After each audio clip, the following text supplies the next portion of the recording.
Acheter des reptiles peut être vraiment amusant si vous en avez pour votre argent. Voici donc les 5 principales arnaques à éviter, et voici comment faire.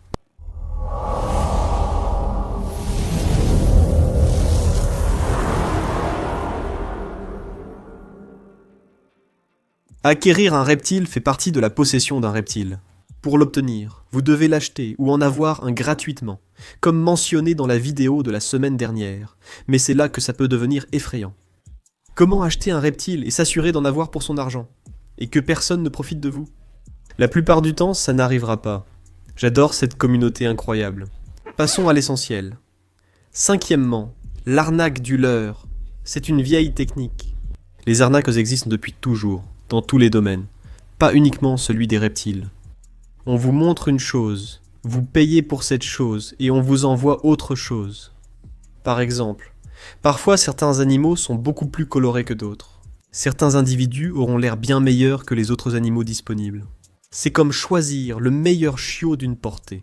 On sélectionne le meilleur du lot ou de la couvée. Ou, selon la proposition du vendeur, qu'il soit apparenté ou non.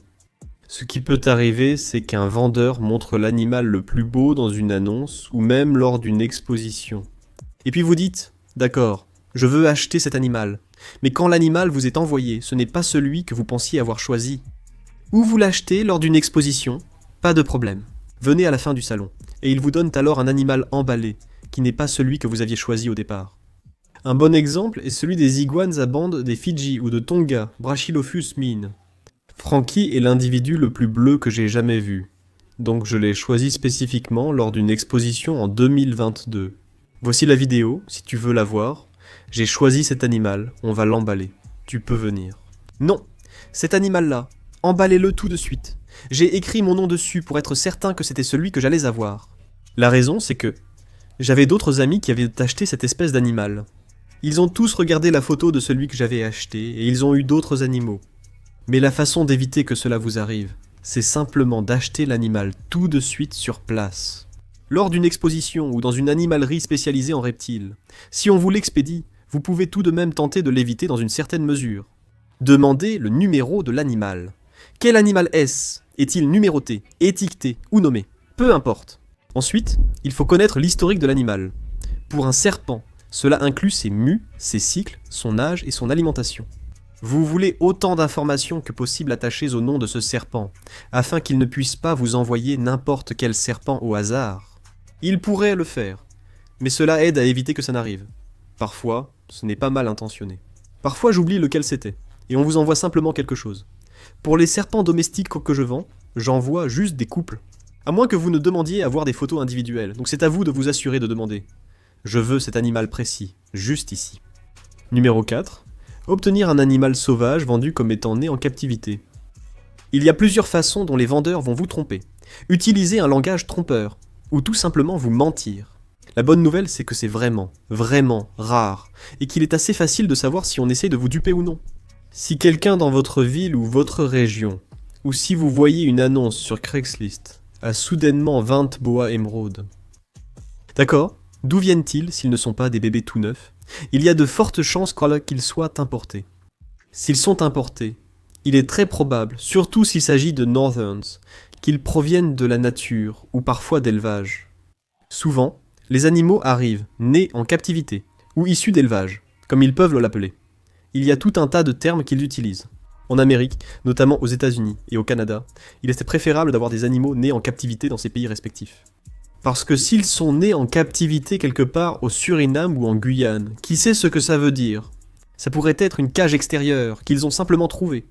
Une femelle qui était gravide, ils l'ont jetée dedans et ont attendu qu'elle mette bas. Ça arrive tout le temps.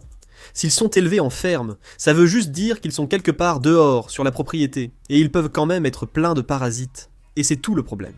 Les animaux capturés dans la nature arrivent généralement en mauvais état, infestés de parasites. Cela implique une visite chez le vétérinaire, engendrant des frais supplémentaires.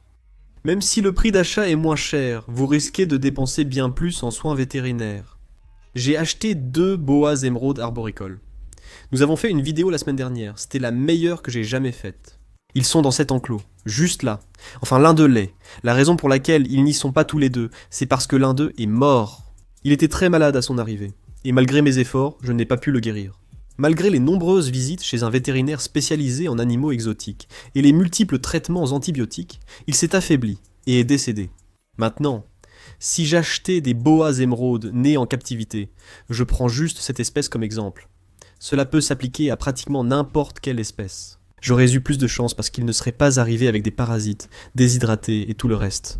Beaucoup de Fimbriatus que j'ai achetés, c'était la même chose. Ils sont arrivés déshydratés, et ils sont simplement morts. Même celui que j'ai acheté qui était né en captivité était en captivité. Né à Madagascar, d'où ils viennent. Ce qui veut dire... Qui sait vraiment ce que ça veut dire? Pour contourner ce problème, si quelque chose semble trop beau pour être vrai, ça l'est probablement. Posez des questions. Par exemple, si c'est un boa émeraude. Pour continuer avec l'exemple, qui a produit cet animal? Vous allez faire suffisamment de recherches pour savoir qui sont les acteurs dans votre région ou votre pays qui produisent ces animaux. Si on vous donne un nom, contactez la personne pour lui demander. Évidemment, il y a beaucoup de monde. Vous n'y êtes pas obligé. Il y a des vendeurs de confiance qui ne feraient jamais, au grand jamais, cela. Mais si c'est quelqu'un de nouveau dans le milieu, ou quelqu'un qui n'élève pas l'animal, ils en ont tout un tas. Veillez à connaître la provenance initiale de leurs produits. Surtout pour un animal exotique comme un python royal, un dragon barbu ou un gecko léopard, il est fort probable qu'ils ne proviennent pas de la nature. L'élevage en captivité est sans doute plus rentable pour cette personne. Ça ne sert à rien de faire ça. Cependant, pour des animaux comme les dragons cornus de montagne, les 5 de Schneider, les boas émeraudes arboricoles ou même les geckos Tokay, ils sont souvent proposés à des prix allant de 10 à 50 $. Cet animal vient peut-être d'Indonésie et n'a pas été élevé en captivité. Donc, utilisez votre bon sens, posez des questions, puis faites un suivi et vérifiez. La troisième plus grande arnaque, ce sont les faux chapeaux. C'est tellement difficile et ridicule. En résumé, être hétérozygote pour un trait signifie que vous en êtes porteur sans l'exprimer. Ma mère a les yeux marrons, mon père a les yeux bleus. Ma sœur et moi avons les yeux bleus. Les yeux bleus. Le fait que ce soit un trait récessif signifie que les deux parents doivent apporter le gène, ce qui veut dire que ma mère doit être hétérozygote pour les yeux bleus. Pour l'albinisme chez les serpents, on peut faire reproduire un serpent d'apparence normale avec un albinos et obtenir des bébés albinos. Si cette femelle porte ce gène, ce qui la rend hétérozygote, tout cela pour dire... Parfois les gens diront « Oh, elle est tête pour ceci et cela », sans que vous puissiez le vérifier. Des services comme shadtesting.com existent, mais cette vidéo n'est pas sponsorisée par eux. Vous pouvez envoyer la mue d'un animal et découvrir pourquoi il est hétérozygote, ou au moins tester les hétérozygotes S. Vous pensez que c'est possible. Mais il n'y a aucun moyen visuel de le confirmer. Certains diraient que les piebald sont un ringer, signifiant un peu de blanc sur les côtés. Cependant, ce n'est pas toujours entièrement vrai. Il pourrait y avoir des éléments inconnus de vous dans cette situation. Par exemple, j'ai acheté un mâle albinos et une femelle à l'apparence normale, et on m'a dit « Oh, elle est hête !» Leur petite de l'an dernier comprenait 4 albinos. En 10 ans de reproduction, aucun autre albinos n'est apparu. Il est possible que vous n'ayez pas de chance, et qu'un gène récessif ne s'exprime pas ou ne se révèle pas, comme on dirait lors de la première ponte. Mais c'est vraiment rare que cela arrive une deuxième ou une troisième saison, et vous ne pouvez rien y faire. Sauf acheter auprès d'éleveurs réputés, surtout si c'est un animal coûteux, et qu'il s'agit d'un python royal. Par exemple, acheter chez Canova ou Mutation Creation. Comme des personnes honnêtes, prenez de bonnes notes. Si c'est un animal de Craigslist qui coûte 3000 $ avec plein de gènes, soyez peut-être un peu méfiant. Ou au moins, vérifiez et renseignez-vous sur la personne à qui vous l'achetez. Vous pouvez aussi demander à voir les parents, et ça aide également. C'est tout un sujet sur la génétique qui prendrait des heures à discuter. Bref, profitez de la génétique. Vous allez sûrement tomber dans un vrai terrier de lapin maintenant. Numéro 3, ce sont les Hetz, et numéro 2, ce sont les vétérinaires. Les vétérinaires sont devenus une arnaque, à l'exception des vétérinaires spécialisés en animaux exotiques. Je ne dis pas ça. Je dis que certains arrivent à se faire de l'argent en plus, j'en ai moi-même fait l'expérience. Si vous êtes un vétérinaire spécialisé en animaux exotiques, que vous voyez 3 animaux exotiques chaque mois, ce n'est pas une arnaque d'aller chez eux.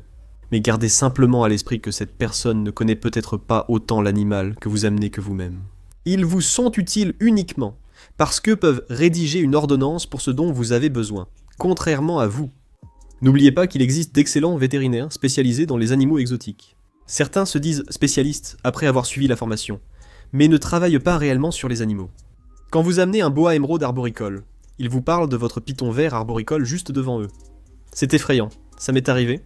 Ce n'est pas forcément une arnaque. L'arnaque, c'est quand ils disent quelque chose comme « Eh bien, assurez-vous de le ramener le mois prochain pour un contrôle » ou « Faites un contrôle annuel, chaque année ».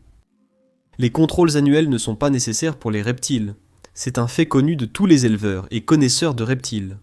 Bien sûr, vous pouvez le faire. Je dis simplement que ce n'est pas nécessaire, contrairement à un chien. Il n'y a pas de vaccin pour protéger les animaux contre le ver du cœur, les puces et les tiques. Vous les emmenez chez le vétérinaire quand ils sont malades, c'est tout.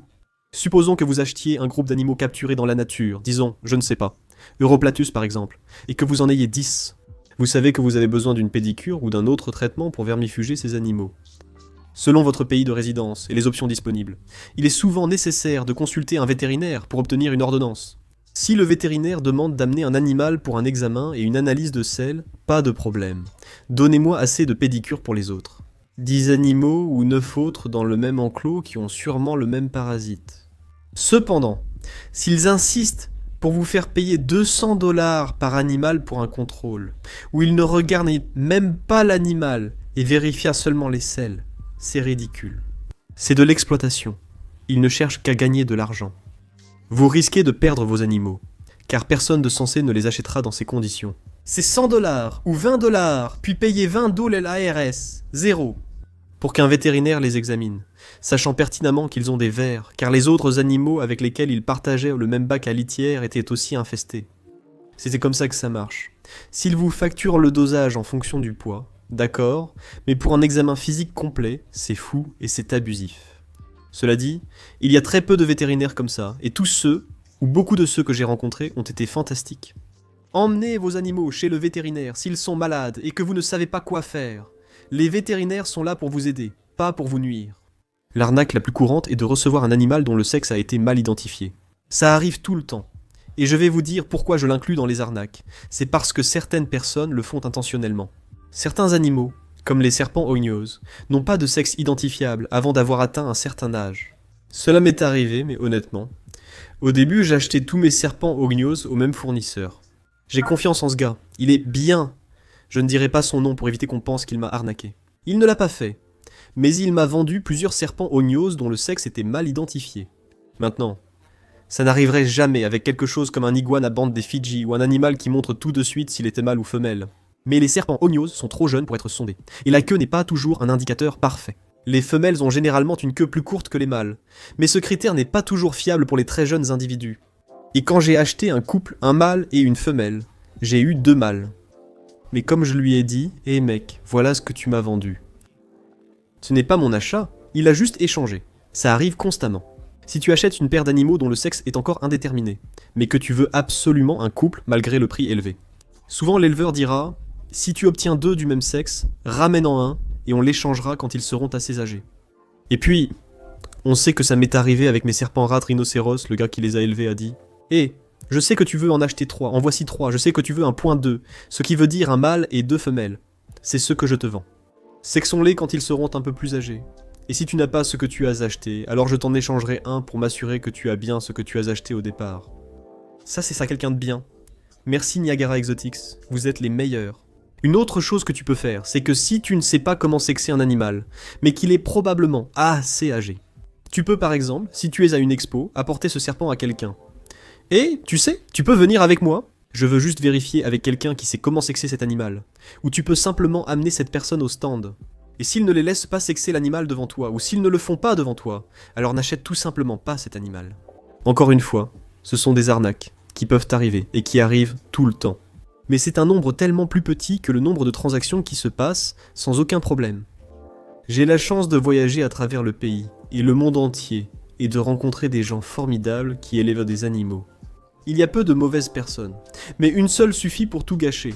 Faites-le moi savoir dans les commentaires. Parlez-moi des arnaques dont je n'ai peut-être pas parlé, mais dont vous avez entendu parler, et comment vous pouvez aider les gens. Assurez-vous qu'ils ne tombent pas non plus dans le piège ou ne deviennent pas victimes de ces arnaques.